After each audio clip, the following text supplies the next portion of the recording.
posible delako. Euskaraz, gertutik eta konfiantzaz. Egin dezagun, bat izan, 11 egin.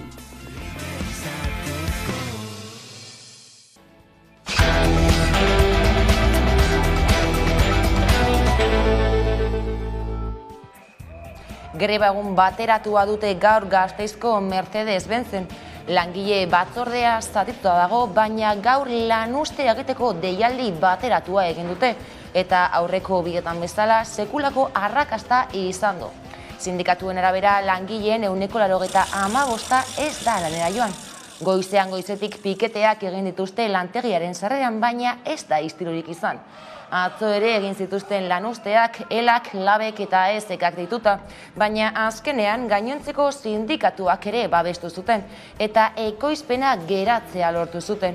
Hurrengo astean gainera beste 3 greba egunetara deitu dute. Hala, lan malgutasunaren ordez soldata igoera izan dute gaur aldarrikapen nagusi. Puntu horretan bat baitatoz guztiak. Bada Mercedeseko lan gatazkaren erdian, Arabako metalaren sektoreko 20.000 langile daude gaurko grebara deitutare. Horrela, Araba, Bizkai eta Gipuzkoako fabrikarik handinaren aldarrikapenek, sektoreko hitzarmenaren probintzialaren aldeko aldarrikapenekin bat egin dute. Arabako metalaren grebari dagokionez gaurkoaz aparte, irailaren 21, 22 eta 23rako beste 3 greba deialdi iragarri ditu sektoreko gehiengo sindikalak. Hitzarmen duik bat exigitzaren batera, udako oporen aurretik zeari pauso ausartagoak eskatu dizkiote. Atzo ekainaren 29an izatekoa zen patronalaren eta sindikatuen arteko hurrengo bilera, baina zeak bertan bera utzi zuen negoziazio maila. Arratsaldeon guztioi, Arabako langile borroka une historikoa bizitzen ari da. Arabako metalezko eta Mercedeseko beharginak batu dira Bilbo plazatik atera den manifestazioan Gasteizen. Jarraipen handia izan du eta zeari lan hitzarmen berria eskatzen diote. Mercedeseko batzordeak eta Arabako metalgintzako beharginak manifestazio bateratua egin dute patronalak blokeatuta dituen lan hitzarmenak negoziatzeko. Bi deialdiak 11:30 abiatu dira Gasteizko Bilbo plazatik.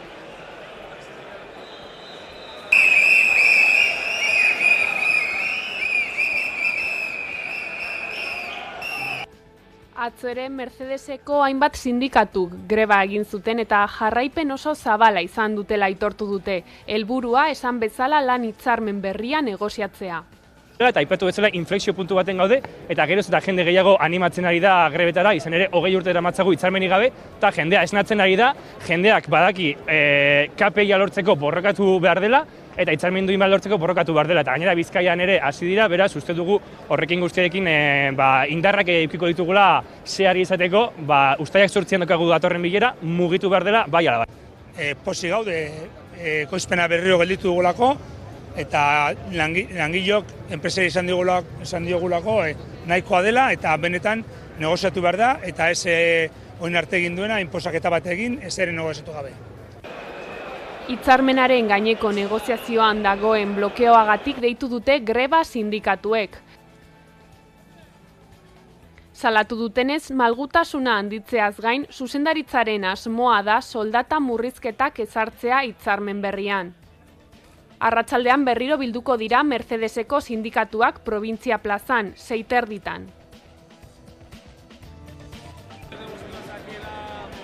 Bada Gasteizko Mercedes fabrikako lan gatazkaren egoera ikusita, ea lanuzteak justifikatuak diren galdetu genion atzo Arantza Tapia Jaurlaritzako ekonomia garapeneko sailburuari. Entzun. Langileen ikuspegitikan eta beraien ordezkarien ikuspegitikan, beraien lan baldintzak aztertzea eta ondo definitzea bere zeregina da eta logikoa da zentzu horretan. Beste hainbat plantetan, ez bakarrikan hemen Euskadin, baizik eta demagun Europa osoan, gu Europa arragea, gertatzen dira horrelakoak.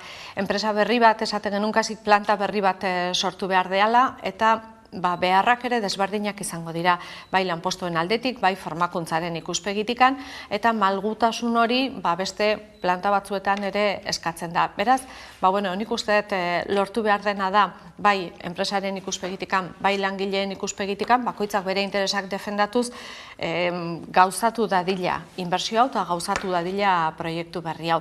Beste kasu batzuetan ere lortu izan dute, beste urteetan ere, eta konfiantza dugu hori lortuko dela. Eta Araban soilik ez, metalak badu borrokarako beste lurralde bat hartuta gaur, Bizkaia. Grebalarien piketeak goizetik aritu dira, hitzarmena eskatzeko metalaren grebaren bigarren egunean. Istiloak izan dira eta polizia grebalarien kontra oldartu da. Iurretako Arriandi industrialdean pertsona bat atzilotu du ertzaintzak. Hilaren 23ko lanuzteen ondoren, sektoreko 52.000 langile daude deituta berrirore lanuztea egitera. Hitzarmenaren negoziazioa blokeatuta dagoelako.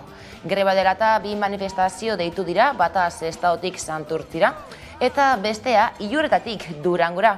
Ostegunetako greba Bizkaiko metalgintzan deitutako bigarrena da eta ostiralean, ustelaren batean, deitutako 3. lanuztera deituta daude langileak. Metaleko enpresen Bizkaiko Federazioarekin egindako azken bilera, 9. ekainaren 15ean izan zen, baina sindikatuek nabarmendu dutenez, ez zen aurrera pausurik eman, eta ez hitzaien erantzun sindikatuen plataformaren 17 puntuei. Bestaldetik, goizetik abiatu da Irungo alardea. Urte luzez eztabaidatua izan da herria bitan banatuz. Gaurkoan giro lasaia sumatu da, dena del, udalaren erantzunik jaso gabe antolatu dute alarde parakidea. Eta alkateak harrera alarde tradizionalari bakarrik egin dio. Ikus dezagun jarraian sakonago.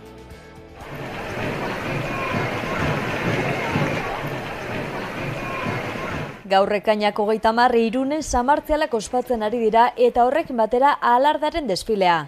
Urte luzez eztabaidatsua izan da herria bitan banatuz. Badira alardearekiko duten jarrera dela eta egun horretan elkarrekin egotari muzin egiten diotenak ere. Eguna bananduta pasatzen dutenak. Familia horiek normalean ez dira elkartzen. Baina ez aurten, ez beste urteetan. Eta badaude. Eta horrela badago peinagarria. Baina hori gertatzen da Irunen, baita Onjarbin ere, orain dela ja urte asko. Pena ematen du. Aspalditik dagoen gatazka da alarde parikide eta baztertzailearena. Azken urteak lasaiagoak izan badira ere. Izan da oso gogorra, izan da. Orain askoz lasaiago dago, hala ere ez da batere normala bizitzen duguna Irunen, Onjarbin ere. Ez da batere normala. Haiek baztertzen gaitu. Zen garaia hori zela pasada bat. Horroroz bai. Minoria bat bezala aguantatu egin behar genuen. Gainera gure helburua oso argi geneukan. Orduan hori lortzeko egon behar ginen. Eta benetan, jende asko sufritu du, asko. Eta urtengoa lasaiagoa izan arren, udalaren erantzunik jaso gabe antolatu dute alarde parekidea. Antolaketa bere gain har dezala eskatu zioten orain hilabete batzuk Irungo udalari, baina honek ez du erantzun. Andreak baztertzen dituen desfilari ordea harrera egin dio. Hemen egiten dira 2 alarde, eta udaletxeak ez dauka alarderik. Ez dauka. Ez gurekin, ez besteekin. Bestea da pribatua. Beraz, triste da, ez? Ostera urten erean izan dira Emakundeko zuzendari Izaskun Landaida, EAEko Arartekoko ordezkariak eta Espainiako gobernuko ordezkari Denis Itxaso. Azpimarratzeko abestaldea urten lehen aldiz, alarde parekideak udal gobernu taldeko kide baten eskutik jaso duela hiriko bandera. Miren Etxebeste berdintasun zinegotziak eman die ikurra, Elkarrekin Podemos iuko kideak. Hor bai, aigea pixkanaka, beste modu batean ere bai berdintasuna sustatzen Irungo hirian, pixkanaka baita ere jendeak ulertu dezan berdintasuna ezin dela 15 egunetan, urteko 15 egunetan edo hilabete batian albo batera utzi, ez? Berdintasuna urtero defendatzen, egunero defendatzen den kontua dela, eta ez dagoela salbuespenik, ez? 1998an ekin zioten borroka horri, alarde parekidearekin berdintasuna aldarrikatuz. 1998an jasiki ginen alarde bat osatzen, alarde bat non gu emakumeok egiten dugun gauza guztiak, adibidez ni orain general naiz, baina naiz txibilito jotzen edo danborra edo denetatik. Beste alardean hori ezinezkoa da, ez digute uzten, bakarrik kantinera izan behar gara. Eta horrein kontra egin genuen alardea. Gaurko desfilean ere, alardean emakumeak bezalako oihuak entzun dira.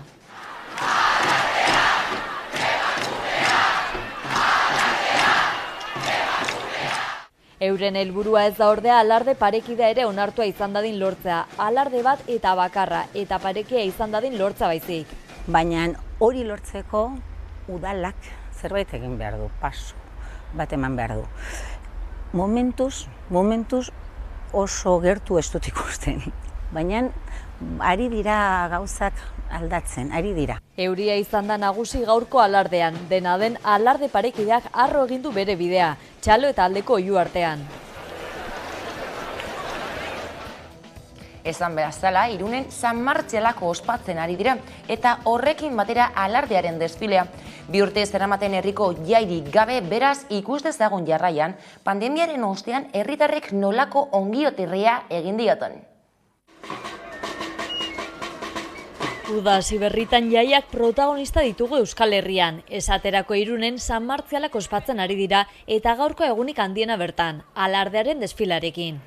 Pandemiaren etenaldiaren ostean bueltan dira festak herritarreko gotxortu aldituzte. Irunen izan gara herritarren ahotsa jasotzen, ona hemen kontatu digutena. Bai, urten dira Juliak ikusten dituen lehenengo San Martzialak. Eta bihar jantziko da kantinera jantziarekin. Normala denez gogo handiarekin, eta dena prestakau gina, eta gogoki, esperoan. Iaz eta aurreko urtean nahiko triste izan zen, baina urten ja konten, eta gogo handiekin. Nik uste dut jendea gogoakin zegoen, nabaitu da jendea animatuta daudela, jendea gogoakin hartu dula festak, eta nik uste dut lehenago, baina igual alaiagoak.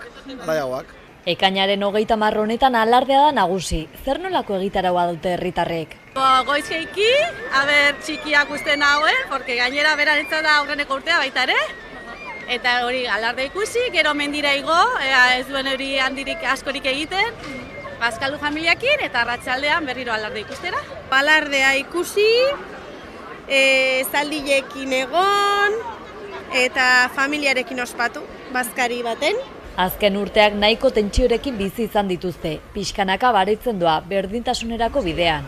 Azkenean bakoitzak bizitzen du festa nahi duen moduan. Orduan bakoitzak, ikustu bakoitzak juten dela ikustera nahi duen alardea eta bestearen arrespetatuz eta listo. Bakoitzak egiten du bere plana eta badago aukera bientzak eta bakoitzak egiten du nahi duen eta listo.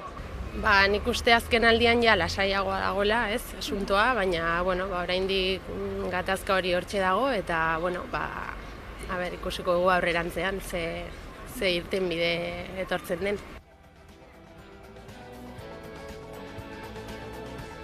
Bestelakoan, SATSE, ELA, LAB, Comisiones Obreras, UGT eta SK sindikatuek planto egin diote berriro osakidetzako zuzendaritzari eta ez dira ostegun honetan aurreikusitako mahai sektorialean ezeri. Izan ere, salatu dutenez, hilaren 27an osakidetzari helarazitako egiturazko arazo larriak konpontzeko jorratu nahi zituzten gaietako bat ere ez da osasuntzailearen deialdiko behin betiko gai zerrendan sartu. Ester Saavedra, ELako osakidetzako bozeramailea. Guk ez dugu uste deskonexiorik dagoenik, benetan honen atzean dagoena da, benetako errealitatea eskutatzeko ahalegin bat. Orduan Eusko Jaurlaritzatik beti saltzen digute kudeatzaile onak diala, eta askotan eman izan diguten irudia da osakidetzaren kalitatea bikaina dela. Gu aspaldi gabiltza desegitea salatzen, pasatzen ari dena salatzen, eta gainera ikusten dugu, garai batean Eusko Jaurlaritzaren ustetan gu ginean hori salatzen gendun bakarrak, baina uste dugu momentu honetan gizartean dagoela, gizarteak ikusten dula eta argi dagoela ze pasatzen ari da. Eusko Legebiltzarrean EH Bilduk, Elkarrekin Podemosiuk, PSek eta EAJak hezkuntza eraberritzeko lege baten inguruan udaberrian hitzartu zuten ituna mugarria izan da. Eta antzeko prozesu bat da orain osakitetzaren inguruan ardaztu behar dela proposatu du EH Bilduk. Gaur proposamen horren inguruan ponentzia bat sortzeko eskea egingo dute parlamentuan. Izan ere, Madalen Iriartek nabarmendu du osakidetzan ematen ari den hartak oro har okerera egiten duela.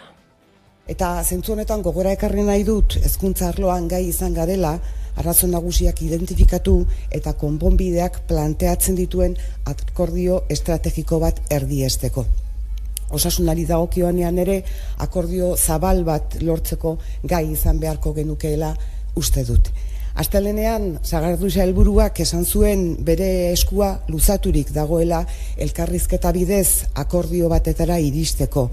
Eta biharko plenoan bere hitzak egiazkoak eta zintzoak direla erakusteko aukera izango du.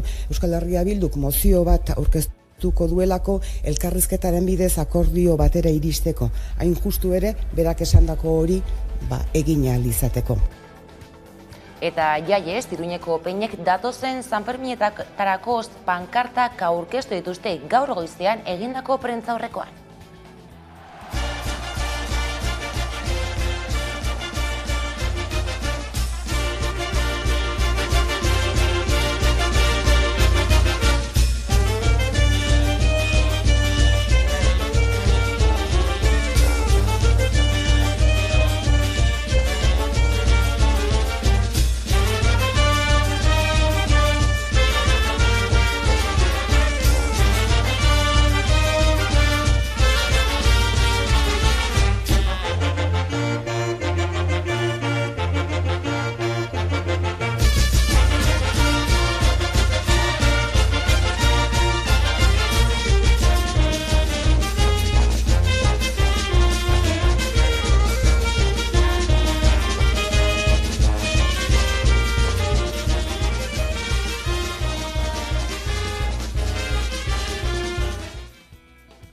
Aiaraldeko Euskalgintzaren Kontseiluak hautagai euskaldunak eskatu dizkie alderdiei. Udal hauteskundetarako zerrendei puntuazio jarriko diela iragarri du Kontseiluak. Hautagaia euskaldunen kopurua irizpidetzat hartuta. Alkategai elebakarra dutenek ez dute gainituko ebaluazioa. Ariketa hori beste eskualdetara zabaltzera dei egin dute. Aurrera pausoak nahi ditugu euskararen normalkuntzan. Hizkuntza eskubideak udaletan bermatzea nahi dugu. Horregatik, ezinbestean, hautagai euskaldunak nahi ditugu. Guztion bultzada behar dugu euskarak aurrera egin dezan. Euskaldunok aurrera egin dezagun. Euskara aktibatu. Beharrezkoa deritzogu hauteskunde zerrenda publiko egitean hautagai bakoitzaren informazioarekin batera pertsona hori euskalduna edo euskaldun hartzailea den adieraztea. Transparentzia ariketa bat izateaz gain, herritarrok bozka eskubidea ahalik eta informazio osatuenarekin gauzatu dezagun ezinbestekoa da. Informazio hori eskaintzen duten zerrendak modu positiboan baloratuko ditugu publikoki. Euskaldun kopuruaren gainetik, informazioa emate hutsak euskarari balioa eta garrantzia ematea baitaka. Pirinotako bidearen hasiera Jaizkibel mendia Gipuzkoan gure esku kusteraren birako antolatutako ekimenean. Hala 300 gailur baino gehiagoko argi lerroaren abia puntua izango da mendi Gipuzkoarra. Pirinotako bidearen gailurretako eta aire irudi ikusgarriak eta ekitaldi politikoa zuzenean eskainiko da Hamaika telebistan gaueko 9:00 10:30 zuzenean Ane Iurregetagoiena eta Maider Galardi kazetariek gidatuta. Ez galdu. Nazioarteko komunitateari bidaltzen digun mezu hori dela garrantzitsua. Lehenengo aldiz, Euskaldun eta Katalanok elkarraktuta bidaliko dugu mezu hori. Bi herri gaudela hemen libre izan nahi dugunak eta gure ahotsa entzun eta errespetatu dadin eskatzen dugula. Aste honetan bertan, Eskoziak iragarri duenean, baduela plan bat eta 2023ko urriaren 19an bigarren autodeterminazio erreferenduma egingo duela. Uste dugu gu ere badatorren olatu berri horretara igo behar gerala, ez gaituela olatuak hondartzan harrapatu behar, itsasoan harrapatu behar gaituela, igerian harrapatu behar gaituela, lanean, eta horretarako Katalanen eskutik bidea egiteko garaia da, eta horretara goaz larun batean gai horretara.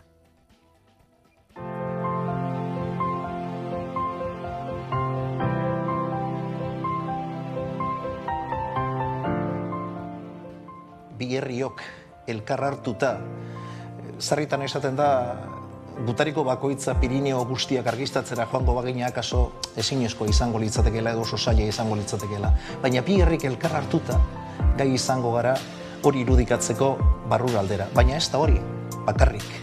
Kontua da Europari ere mezu argi bat iritsi eta helaraziko diogula. Eta da, bi herri bagaudela, bi nazio estaturik gabeko bagaudela, erabaki nahi duguna, gure autodeterminatzeko eskubide hori gauzatu nahi dugunak, eta gainera autodeterminatzeko oso determinatuak gaudela.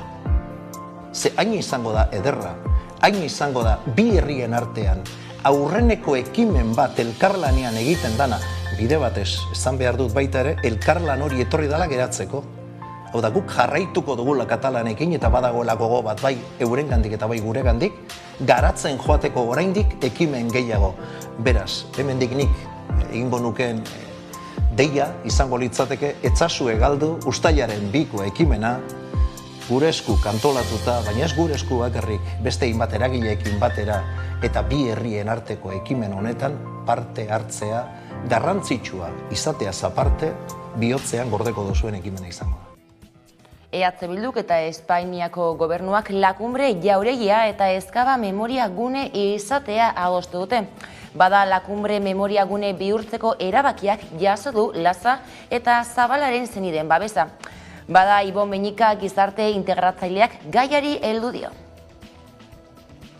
Datorren astean San Ferminak dira, dana dauz posik San Ferminak ospatzen dirako berriro, baina San Ferminetan Germán Rodríguezen oroitzapena berriro ere mahaigainatuko da, eta 78ko aitortza hori oraindik ere egin gabe dago, erreparazioarik egin gabe dago, beraz, zelan bait honek adierazten duena da, lan handia badagoela egiteko norabide askotan, ez?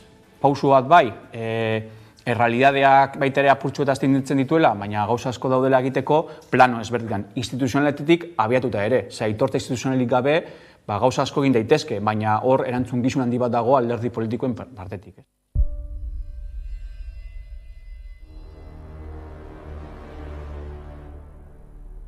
Jauregia dakizuen bezala Donostiako udalaren esku uztea adostu dugu Espainiako gobernuarekin memoriagune bat izateko. Eraikin hau, eskualdatzea udalaren gain urtebeteko epean egingo da, horrela adostuta dago ere. Eta gure ustez berri pozgarria da, aurrera pauso bada memoria inklusibo, behar dugun memoria inklusibo horren baitan. Aspaldiko aldarrikapen historikoa delako eta iraganeko gertaerak aitortzeko ere baliogarria izango delako eta ahaztutako biktimei, ahaztuta dauden biktima horiei erreparazioa emateko ere. Ezin dugu ahaztu hemen bertan galeko kide batzuk Lasa eta Zabala torturatu zutela, gerora akabatu zutela beraiekin eta kare bizian lurperatu zituztela. Eta ezin dugu ahaztu ere, Frankok erabiltzen zuela eraikin hau, beren Donostiako udaldia egiten zuen bitarte horretan, beraien errezepzioak edo harrerak egiteko. Jauregia hau herriarentzat berreskuratzea simbolikoa bada, baina simbolikoa izateaz gain badu ere beste balore bat eta da hainbeste ukatutako errealitate isilarazi hori nolabait azalarez. Melillako hilketak salatu dituzte EAJak, EH Bilduk eta Elkarrekin Podemosuk. Eusko Legebiltzarreko 3 alderdi horiek adierazpen bateratua egin dute. Melillako hilketak gaitzetsi eta Pedro Sánchezen hitzak arbuiatzeko. Gure AHKBA eta salaketa irmo adierazten dugu joan den ekainaren 25ean Melillako mugan gertatukakoengatik eta elkartasun osoa adierazten diegu poliziaren jardun basatiaren ondorioz hildako edo zauritako Saharaz hegoaldeko pertsonen familiei. 5. Eskatzen dugu legezko bide seguruak ezartzea, migratzaile guztien duintasuna eta giza eskubideekiko errespetua bermatzeko. egiten dugu giza eskubideetan oinarritutako migrazio politikak bultzatzea, eskuin muturreko ideologiek bultzatutako diskurtso xenofoboen eta praktika autoritarioen aurrean. Quiero decirle que un país democrático, un Estado de Derecho, no puede aceptar en modo alguno ataques violentos a su frontera ni ataques a las fuerzas y cuerpos de seguridad del Estado. Y nosotros lo que hacemos es trabajar desarticulando mafias con los países de origen y tránsito y seguimos salvando vidas y protegiendo nuestras fronteras.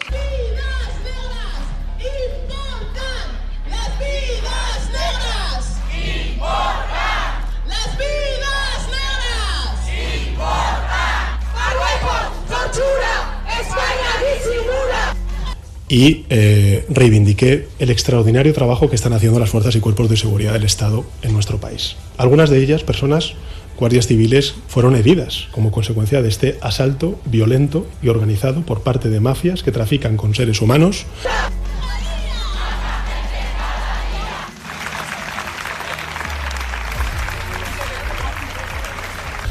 Lo que digo es que yo no conocía esas imágenes y esa información cuando hice esas declaraciones.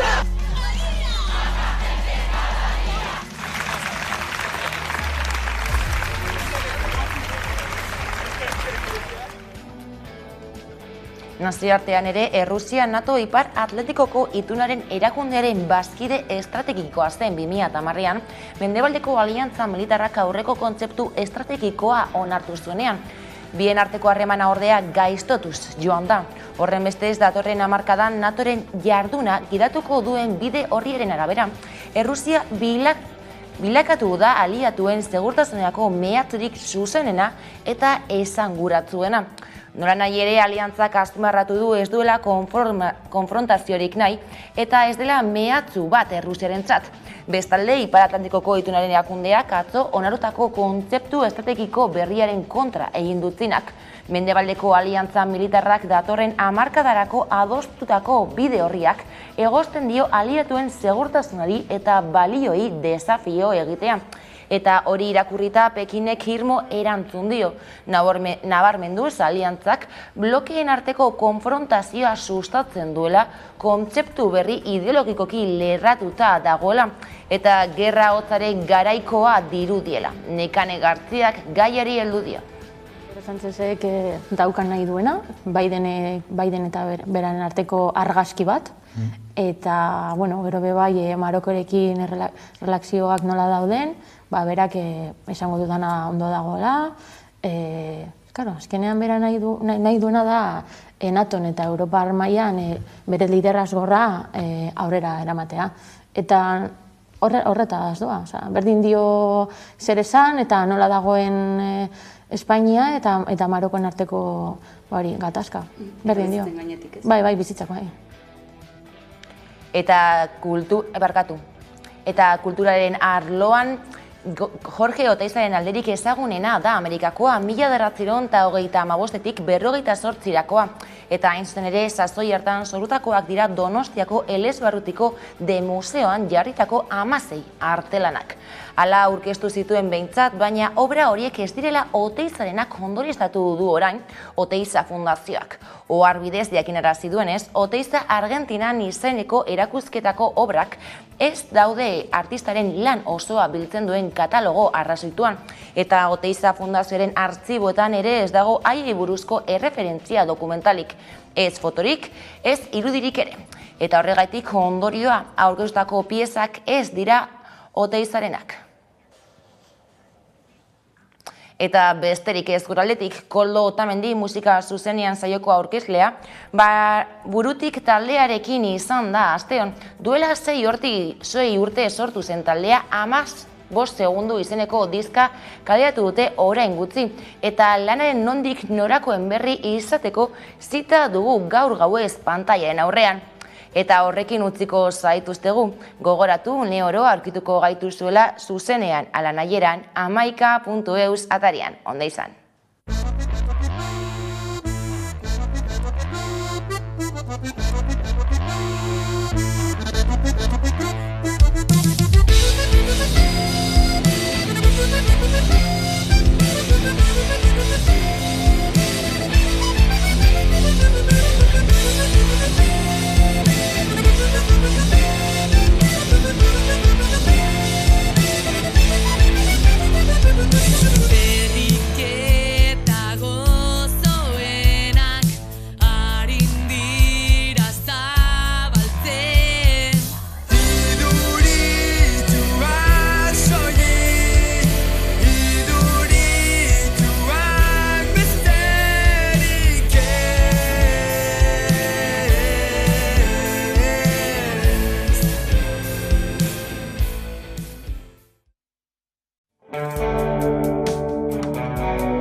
baina ja